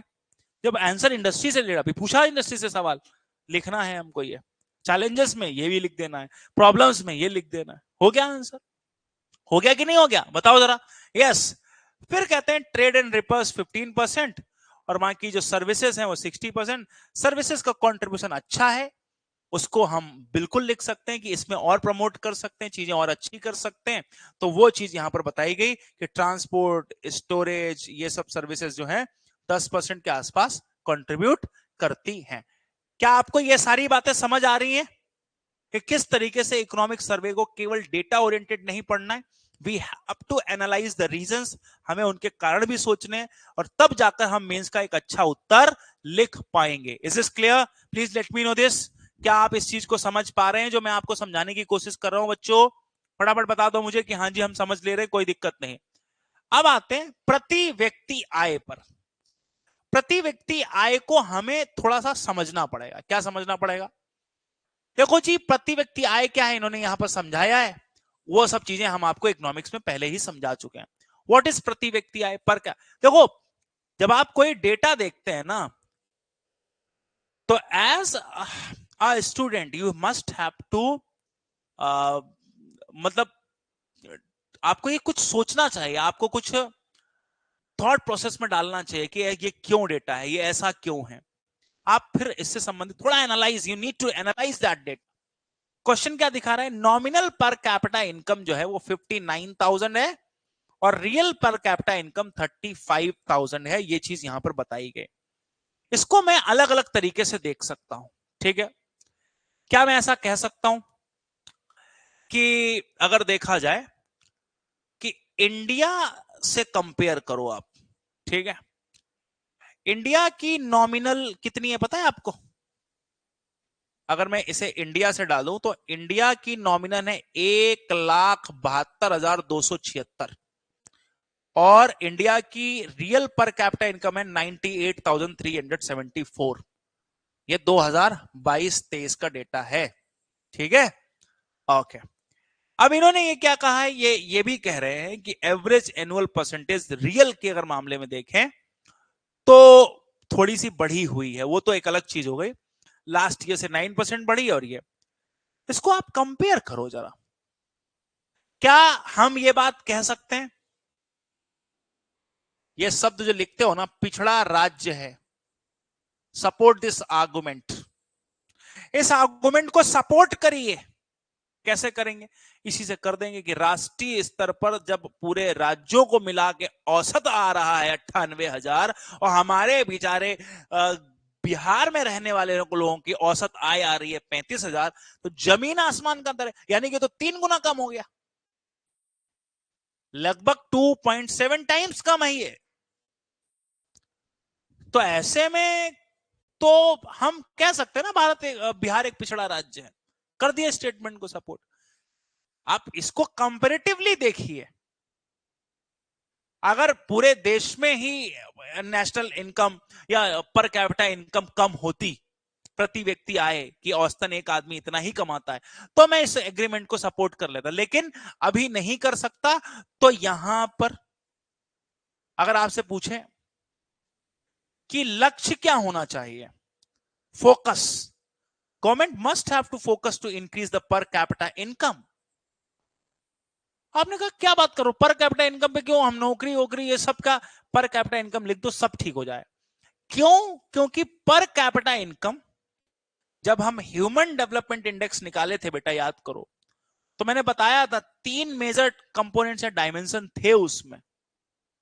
पहला डायमेंशन या कंपोनेंट था जिसको हम क्या कहते हैं, याद करिए, जिसको हम लोग कहते हैं, सॉरी माफ चाहता हूं, जिसको हम लोग कहते थे लिविंग स्टैंडर्ड, या ऐसे करो लाइफ एक्सपेक्टेंसी। एक ये था लाइफ एक्सपेक्टेंसी, के बाद एक था एडुकेशन, एंड देन था भैया आपका पर कैपिटा इनकम था। अब जिस देश, अब आपसे पूछे, अब कुछ नया क्वेश्चन, न्यू सवाल, कि एचडीआई के लो होने का कारण बताओ। एचडीआई नीचे क्यों है इंडिया का, बिहार का? क्या ह्यूमन डेवलपमेंट नीचे क्यों, what are the reasons behind the low HDI of, low human development of Bihar? तो वी हैव गुड आर्गुमेंट्स, हमारे पास अच्छी आर्गुमेंट्स है। क्या आर्गुमेंट है? कि भाई we have low per capita income and we can concur that, कि भाई 98,000 हमारी सेंट्रल की है और स्टेट की 35 है, तो कहां से, जब आपकी पर कैपिटा इनकम ही कम हो गई तो आपका डेवलपमेंट कम हो गया, क्योंकि पर capita income is a symbol of economic growth, symbol of economic growth, है ना? तो यहां पर हम ये चीज भी कह सकते थे। ठीक है, उम्मीद करते हैं इतनी बात आपको समझ में आ गई होगी, कोई दिक्कत की बात नहीं होगी। ठीक है, अब थोड़ी सी बातें आपको कंपैरेटिवली यहां समझनी पड़ेंगी इंडिया एंड बिहार को लेकर, कि भारत और बिहार, इतना कोई दिक्कत नहीं है, बोलो।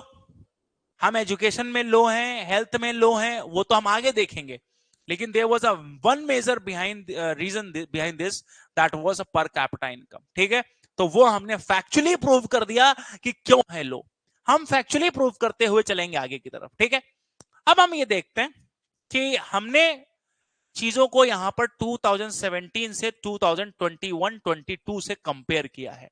जनरली एक पीरियड लिया गया है 2011-12 का, 2017-18 से 21-22 का। क्या कहा गया है कि प्राइमरी अगर हम बात करें सेक्टर की, तो primary sector highest employment giver रहा है। ठीक है, role of primary sector in the economy, question देखो, इमेजिन करो the question, the role of primary sector in the economy, तो हाईएस्ट एम्प्लॉयमेंट, अच्छा highest employment in the context of Bihar and India, दोनों के लिए ही है ये एप्लीकेबल। ठीक है, फिर आते हैं इसके बाद कि और क्या है इसका रोल, तो कहते हैं लेकिन लोएस्ट जीवीए है, जीवीए मतलब प्रोडक्शन में भाई कम है कंट्रीब्यूशन। और फिर से आपको ये चीज ध्यान रखनी है कि यहां भी इंडिया एंड बिहार का ही नाम लेना है आपने, ठीक है, ध्यान रखना। अब प्राइमरी सेक्टर में भी अगर देखा जाए तो एग्रीकल्चर मेजर एम्प्लॉयमेंट सोर्स है। यहां पर बिहार के अंदर पिछले 5 सालों के अंदर सबसे ज्यादा एम्प्लॉयमेंट यहां पर जो मिला है वो मिला है एग्रीकल्चर के अंदर, ठीक है। तो यहां पर ये चीज मैंने बताई, तो मेजर एम्प्लॉयमेंट भी यहां पर, और मेजर एम्प्लॉयमेंट है तो इसका मतलब मेजर वर्कफोर्स है। वर्कफोर्स का मतलब ही होता है रोजगार, एम्प्लॉयमेंट, ठीक है। अब 2-3 बातें यहां पर कहेंगे, जैसे मैंने क्या कहा कि प्राइमरी सेक्टर को और डिटेल करिए। बिहार जीवीए, यानी कि जीवीए मतलब ग्रॉस वैल्यू एडिशन, कितना प्रोडक्शन है, तो बिहार का जीवीए कंट्रीब्यूशन है 20.767%, ठीक है, इन टोटल प्रोडक्शन। आपका जो कुल उत्पादन है उसमें 20% बिहार प्राइमरी सेक्टर से आता है। इंडिया किसे कंपेयर कर लीजिए, इंडिया का है 17.8% इंडिया का, तो भारत के लिए ये 17.8% है। तो कैन बी से दिस कि जीवीए के मामले में, यानी कि ग्रॉस प्रोडक्शन के मामले में उतना ठीक है, कोई दिक्कत नहीं है, लेकिन यहां पर दिक्कत जो मेजर दिखाई दे रही है वो दिक्कत दिखाई दे रही है हमें किस चीज को लेकर, प्रोडक्शन को लेकर, ठीक है। तो एक चीज ये हो गई। फिर यहां पर एक चीज और कही गई कि प्राइमरी सेक्टर में एम्प्लॉयड किए गए, अगर देखा जाए आपका जो वर्क फोर्स है ना, तो बिहार का जो वर्क फोर्स इसमें इन्वॉल्व है दैट इज 47.8%, और जो इंडिया का वर्क फोर्स है कंपैरेटिव, ये आपको पता होना चाहिए, ध्यान रखना ये बात, 45.8% होना चाहिए। मतलब 100 लोगों में से 47 लोग लगभग बिहार में प्राइमरी सेक्टर में काम करते हैं। स्टेटमेंट को ध्यान से सुनिए, प्राइमरी सेक्टर का कंप्लीट मतलब एग्रीकल्चर नहीं होता है।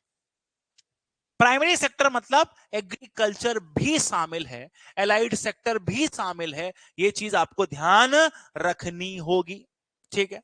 तो वर्कफोर्स बिहार एंड इंडिया दोनों चीजों को लेकर, अब यहां पर आपको ये चीज ध्यान रखनी है कि सबसे ज्यादा एम्प्लॉयमेंट या वर्कफोर्स इंडिया में 45% प्राइमरी सेक्टर से, लेकिन इनके कंट्रीब्यूशन आपके सामने बनाए गए हैं, ठीक है, ओके। अब इसमें यह भी बताया गया कि कहां पर कितना एम्प्लॉयमेंट बढ़ा है प्राइमरी सेक्टर के अंदर। प्राइमरी सेक्टर में एम्प्लॉयमेंट बढ़ने का फायदा तभी है मेरे दोस्त, जब वहां पर आपके लिए इनकम बढ़ रही हो। प्राइवेट सेक्टर में ज्यादा एंगेजमेंट खतरनाक भी साबित हो सकती है। क्या हम ये कह सकते हैं कि प्राइमरी सेक्टर में हमें कई दफे डिसगाइज्ड अनएम्प्लॉयमेंट भी देखने को मिलती है, if there will be large number of labour force. फिर ये जो प्रॉफिटेबिलिटी है ये एक चैलेंज है। अगर मैं यहां पर देखूं प्राइमरी सेक्टर के अंदर, सेक्टर में आपका मेजर सोर्स ऑफ ऑक्यूपेशन क्या है, तो major source of occupation agriculture है। तो बेटे एग्रीकल्चर में प्रॉब्लम्स हैं, क्या प्रॉब्लम है, मार्जिनल लैंड होल्डिंग्स, छोटी छोटी जमीनें एक बड़ी प्रॉब्लम है, डिसगाइज्ड अनएम्प्लॉयमेंट एक बड़ी समस्या है। यानी कि हम ये कह सकते हैं छोटी छोटी भूमि रहती है तो ज्यादा लोगों को रोजगार मिल भी रहा है तो वो फिर उतना फायदेमंद साबित नहीं होगा, उतना बेनिफिशियल साबित नहीं होगा इनके लिए, ठीक है, ये चीज आपको ध्यान रखनी है। तो यहां पर इससे क्या हो जाएगी, लो प्रॉफिटेबिलिटी हो जाएगी, फिटेबिलिटी, ठीक है, यानी कि जो लाभ है वो काफी हद तक कम हो जाएगा, ये चीज है, ठीक है। उम्मीद करते हैं ये जो मैं एडिशनल पॉइंट्स आपको बता रहा हूं ये पॉइंट्स आप अपने दिमाग में रखेंगे, ठीक है, क्योंकि अगर ये पॉइंट्स हमारे दिमाग में रहेंगे तभी हम एक अच्छा उत्तर लिख सकते हैं। मैंने इसी चीज के लिए आपको ये चीज दिखाई भी थी कि सवालों को वो कब बदल देंगे, कैसे पूछेंगे, आपको ये चीज ध्यान रखनी है, थोड़ा सेंसिबल बनना है ना। जैसे यहां पर भी सवाल मैंने आपके सामने रखा कि कह रहे हैं कि बिहार में नगरीकरण पर चर्चा कीजिए, बस इतना ही नहीं, फिर नगरीकरण के निम्न स्तर से कम 2 कुछ भी, दो कारण, दो प्रॉब्लम, दो समस्याएं, ऐसा इन्होंने 2-3 बार सवाल पूछा दो दो करके ना, तो वो चीज तुम्हें पता होनी चाहिए, ऐसे कुछ 2-3 रीजन आपके पास होने चाहिए। प्राइमरी के बाद हम सेकेंडरी सेक्टर की तरफ देखते हैं, और सेकेंडरी सेक्टर में भी हम इंडिया एंड भारत और बिहार को समझेंगे कि बिहार और इंडिया का क्या स्टेटस है। अब यहां पर देख लो, Bihar, the secondary sector contributed, अगर एज ऑफ नाउ अगर हम देखें तो क्या हम ये कह सकते हैं कि जो हमारा सेकेंडरी सेक्टर है, ठीक है, अगर वहां पर हम जीवीए कंट्रीब्यूशन देखें तो बिहार के लिहाज से अगर चला जाए, ठीक है, जीवीए कंट्रीब्यूशन सेकेंडरी सेक्टर, तो वहां पर हमें 20.7% कंट्रीब्यूशन दिखाई देता है, और जबकि इंडिया के स्तर पर अगर देखा जाए तो 29.2 कंट्रीब्यूशन, यानी कि इंडिया में कंपेरेटिवली ज्यादा उद्योग वगैरह हो रहा है बिहार के केवल एक स्टेट से डिस्कस करने पर। फिर यहां पर आप एम्प्लॉयमेंट के लिहाज से भी देख सकते हो, एम्प्लॉयमेंट में भी आपको इंडिया को देखना चाहिए एंड बिहार को देखना चाहिए, ठीक है। अगर मैं एम्प्लॉयमेंट की बात करूं तो बिहार कंट्रीब्यूट करता है, बिहार के लोगों को 25.9%, सॉरी 25.9%, और बिहार के लोग कंट्रीब्यूट, इंडिया के लोग कंट्रीब्यूट करते हैं 24.6%, ठीक है। एक तो ये, अब आप जरा देखो कि उद्योग की भी स्थिति, भारत एक औद्योगिक देश नहीं है, भारत उद्योग प्रधान देश नहीं है, भारत कृषि प्रधान देश है, लेकिन कृषि का हाल तो आपको बताया मैंने, लगभग 47% आदमी काम पे लगा हुआ है और कमा रहा है मात्र 20 रुपया, तो कहां से पैसा बढ़ेगा।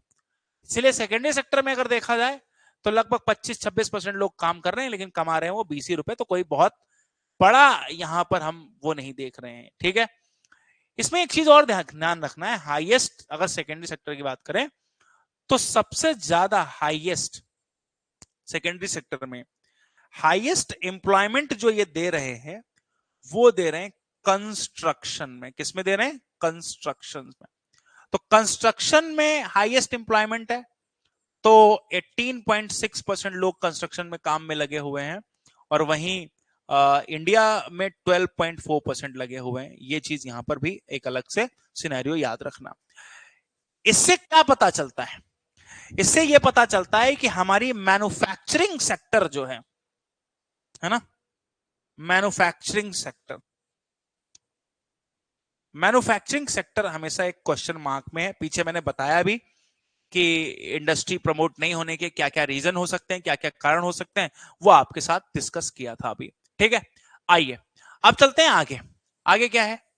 कहते हैं टर्सरी सेक्टर भी भारत के अंदर इवॉल्व करता है, लेकिन टर्सरी सेक्टर भारत के लिए एकमात्र खुशियों का कारण है। टर्सरी सेक्टर है ना, टर्सरी सेक्टर वही है जैसे बैंक में कोई काम करने गया, रेलवे में कोई काम कर रहा है, या हमारे स्कूलों में कोई टीचर पढ़ा रहे हैं, यूनिवर्सिटीज में पढ़ा रहे हैं, है ना, इस ट्रांसपोर्टेशन का कोई काम कर रहा है, तो उन सबको हम बोलते हैं ये। टर्सरी सेक्टर में आपका जीवीए कंट्रीब्यूशन कितना है? जीवीए कंट्रीब्यूशन अगर हम देखें तो हम कह सकते हैं कि यहां पर 58.6% का कंट्रीब्यूशन आता है बिहार से, ठीक है। बिहार में अगर 100 रुपया कमाएंगे तो सरसरी वाले 58 रुपए कमा के दे देंगे तुम्हें। 53.0% ये कौन कमाता है? ये इंडिया वाले, ठीक है। 100 रुपए अगर कमाएंगे तो इनको ये। एम्प्लॉयमेंट का भी कुछ ऐसा ही हाल है। ये देखो, आप खुद से देखो, आप अगर सही समय से समझा जाए, जैसे इनकी इनकम है ना, वैसी अगर प्रोपोर्शनैलिटी में इनकम हो जाती तो कितना अच्छा रहता। अगर मैं एम्प्लॉयमेंट की बात करूं तो बिहार और ये है इंडिया, ठीक है। बिहार और ये है इंडिया, ये लीजिए। तो बिहार की अगर मैं बात करूं तो यहां पर 26.3% लोग काम करते हैं और आपके लिए 58.6% पैसा कमा के लाते हैं। इंडिया में यहां पर देखा जाए तो 29.7% काम करते हैं और 53% पैसा कमाकर लाते हैं। इस डेटा का इस्तेमाल आप इंडिया के कंपैरेटिवली बिहार की इकोनॉमी को कंपेयर करने के लिए भी कर सकते हो। ऐसा कह सकते हैं कि compare Indian economy with the Bihar state economy, ठीक है, उसमें आपको पर कैपिटा ये सब चीजें आपको बतानी पड़ेंगी। तो ये एक बड़ा तरीका आपके लिए हो सकता है। Is this clear? क्या आपको ये चीज समझ में आ गई है? एक बार सभी बच्चे यस कर दीजिए कि हाँ जी समझ में आ गई है, कोई दिक्कत की बात नहीं है, आगे चला जाए। तो फटाफट यस कर दीजिए। अब देखो, क्वेश्चन वहां पर पूछ रहे थे कि रीजन से भी सवाल पूछते हैं कि कौन सी एरिया बिहार में भी, जैसे आपसे अगर पूछा जाएगा इंडियन इकोनॉमी के बारे में, तो एक सवाल ऐसे ही पूछते हैं कि इंडियन इकोनॉमी में कौन से स्टेट सबसे अच्छा काम कर रहा है, किन शहरों में ज्यादा डेवलपमेंट हो रहा है, कौन से स्टेट्स ज्यादा ग्रो कर रहे हैं।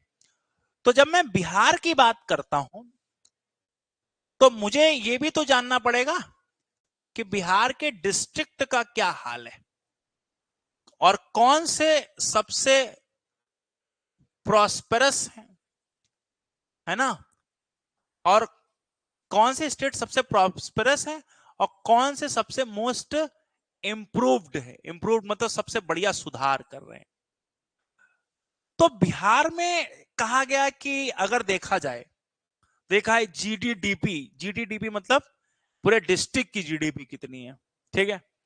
तो ऑब्वियस सी बात है, आप सबको पता ही है, यहां पर दिया गया कि पटना, बेगूसराय और मुगल सराय ऐसे हैं जो यहां पर सबसे अच्छे डिस्ट्रिक्ट के तौर पर जाने जाते, और यहां पर लोगों की इनकम बहुत अच्छी, जैसे पूरे बिहार की इनकम कितनी आई थी याद करो, पूरे बिहार की इनकम आई थी 38,000 रुपया आई थी। लेकिन पटना में जो लोग रह रहे हैं उनकी इनकम आ रही है 1,14,541 एवरेज इनकम, ठीक है। तो पैसा जो है वो शहर में ही होता है, इससे ये पता चलता है। बेगूसराय में 46,000 और उसके बाद मुंगेर में 44,000। हाँ ये जरूर है कि 3 ऐसे डिस्ट्रिक्ट है जिन्होंने काफी तक सुधार किया, एक तो सीहोर, दूसरा अररिया और तीसरा है सीतामढ़ी, ये सबसे इंप्रूव्ड है, ठीक।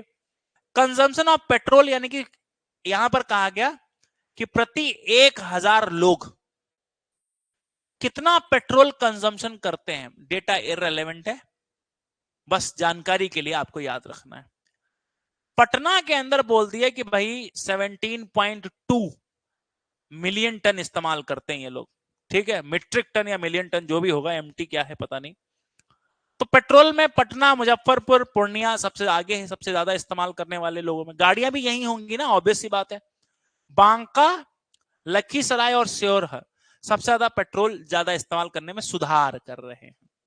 कंजम्पशन डीजल, डीजल के मामले में भी सबसे ज्यादा डीजल इस्तेमाल हो रहा है पटना में, फिर शेखपुरा और फिर औरंगाबाद में, और सुधार में सिहोर, सिवान एंड गोपालगंज है। एलपीजी का सुधार आप याद रखिए, याद रखना है, ठीक है। क्यों याद रखना है उसका रीजन बताता हूं, पीएम उज्ज्वला योजना, ठीक है। तो ये चीज आपको ध्यान रखनी है कि पटना में सबसे ज्यादा एलपीजी यूज करी जाती है क्योंकि डेवलप्ड है, बेगूसराय उससे थोड़ा सा कम और गोपालगंज में उससे कम।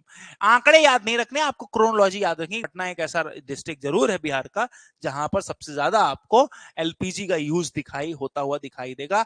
अररिया, बांका और किशनगंज ऐसे डिस्ट्रिक्ट हैं जहां पर काफी हद तक एलपीजी का यूज बढ़ा है।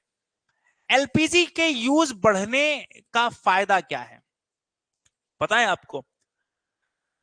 तो फायदा यह है कि जैसे हम लोग जो कहते हैं ना, फॉसिल फ्यूल जो इस्तेमाल हो रहा है ना, या जिससे हम कहते हैं कि लकड़ियों से, कोयले से, बोन फायर्स, है ना, इससे जलाकर जो हम CO2 एमिशन कर रहे थे, उपले जलाते थे, धुआं निकलता था, उसमें ये हेल्पफुल है। तो वहां ये डेटा आप यूज कर सकते हो कि क्या, अगर ऐसा ऐसा कहा जाए कि क्या बिहार के अंदर इसका यूज बढ़ रहा है एलपीजी लोग अडॉप्ट कर रहे हैं, तो यस हम लिखेंगे कि पटना, बेगूसराय, गोपालगंज में सबसे टॉप पर है एलपीजी यूज करने के मामले में, और अररिया, बांका और किशनगंज जैसे डिस्ट्रिक्ट ये भी हैं कि इन्होंने भी बिहार में एलपीजी के यूज को काफी हद तक प्रमोट किया है, जिससे महिलाओं के हेल्थ में भी सुधार हो सकता है, हेल्थ में भी सुधार हो सकता है। ये चीज भी आपको ध्यान रखनी है। Is this clear? चलिए अब बिहार के बजट की भी थोड़ी सी बात कर लेते हैं। ठीक है, क्या है बिहार का बजट? आपको ये चीज ध्यान रखनी है कि हमने बिहार का जो टोटल बजट देखा, उस बजट को पाया कि पिछले 5 साल में 2018-19 से लेकर 2022-23 में ये 1.5 टाइम हो गया, यानी कि 1.5 गुना बढ़ गया। ठीक है, 1.5 गुना। ओके, बहुत अच्छी बात है। आएंगे वापस, पहले इधर देखते हैं। अगर देखा जाए बिहार का जो बजट है, उस बजट की अगर मैं बात करूं तो यहां पर रेवेन्यू, एक टोटल बजट कितने का था? 2 लाख, सॉरी, हाँ, 2,31,904 करोड़ रुपए का बजट बनाया गया, जिसमें से रेवेन्यू एक्सपेंडिचर कितना है? तो 1,83,976 करोड़ रुपया। ठीक है, टोटल बजट का 79% खर्च किया जाता है रेवेन्यू बजट पर, एक्सपेंडिचर पर, और टोटल बजट का खर्च किया जाता है 20% कैपिटल एक्सपेंडिचर पर। क्या मतलब है इसका? देखो, रेवेन्यू और कैपिटल के बीच का अंतर समझ लो। रेवेन्यू एक्सपेंडिचर रेगुलर एक्सपेंडिचर कहे जाते हैं। ठीक है, नो क्रिएशन ऑफ एसेट, किसी प्रकार के परिसंपत्तियों में वृद्धि नहीं होती, परिसंपत्तियां यानी कि, and no decrease in liability, और लाइबिलिटी में भी कोई कमी नहीं आती। यहां पर दो बातें आपको ध्यान रखनी है। यानी कि रेवेन्यू एक्सपेंडिचर कैसे होते हैं? जैसे सैलरी देना, पेंशन देना, इंटरेस्ट देना, सब्सिडी देना, है ना, इस तरीके के खर्चे करना। ठीक है, ग्रांट्स देना।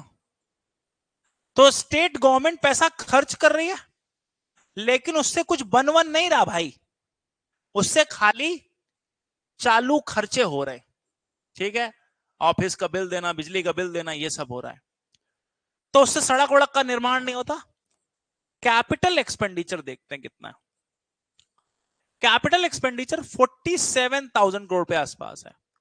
इसका मतलब है इट क्रिएट्स एसेट, ये एसेट भी बनाता है, जैसे सड़कें बनाना, है ना, ट्रांसपोर्ट चलाना, स्कूल्स, कॉलेजेस,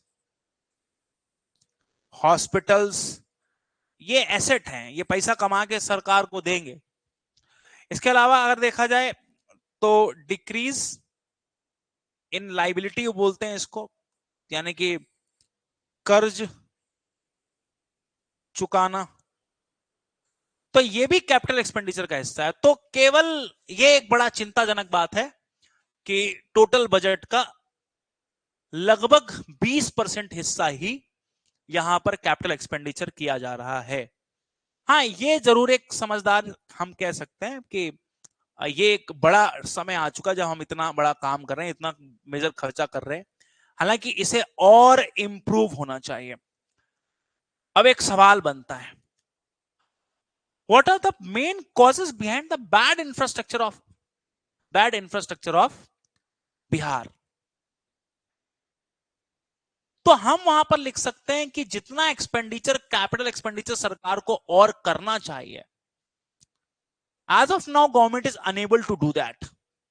सरकार वर्तमान में उतना करने में सक्षम नहीं है, एंड द रेवेन्यू एक्सपेंडिचर सरकार का ज्यादा है। क्या है? रेवेन्यू एक्सपेंडिचर, यानी कि सरकार की फिजूल खर्ची ज्यादा है, बड़ी बड़ी गाड़ियों से लोग चल रहे हैं, पेंशन मिल रहे हैं, कुछ मतलब जो जरूरी है वो खर्चे यहां पर नहीं हो रहे हैं। अब आइए जरा, अगर यहां पर देखा जाए एक्सपेंडिचर ग्रोथ, पिछले साल से 20% ज्यादा खर्चा किया है इस बार।